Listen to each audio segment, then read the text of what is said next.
Deboning a goat leg can be tricky, but not impossible.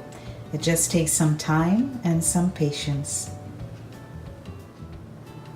And as you can see from the results, it's well worth the wait. I'm prepping my goat by soaking in lime juice for about 20 minutes.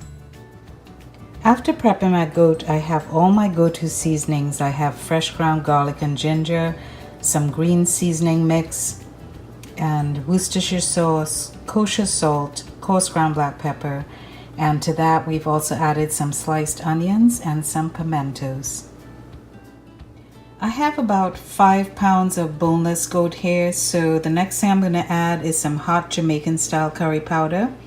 I like to add usually like about a tablespoon per pound of whatever I'm cooking, and we're just going to mix that in with all the other seasonings.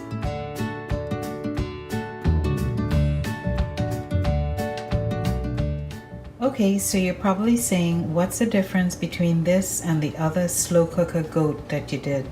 Well, for one, this is a boneless goat, so it's going to require probably some adjustments on the temperature and time for cooking.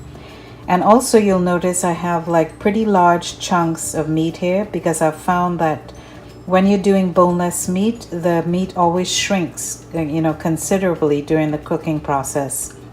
So this is going to be perfect for a nice, delicious dhalpourie wrap. I'm going to let this marinate for about an hour. I don't have too much time for marination overnight. And after that, we are going to set our slow cooker. And it's a go.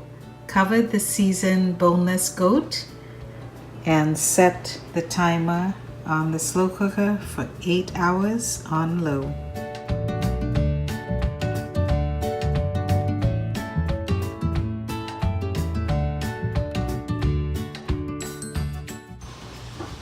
Our goat has been cooking for 7 hours now on slow, so let's take a look and see what's going on.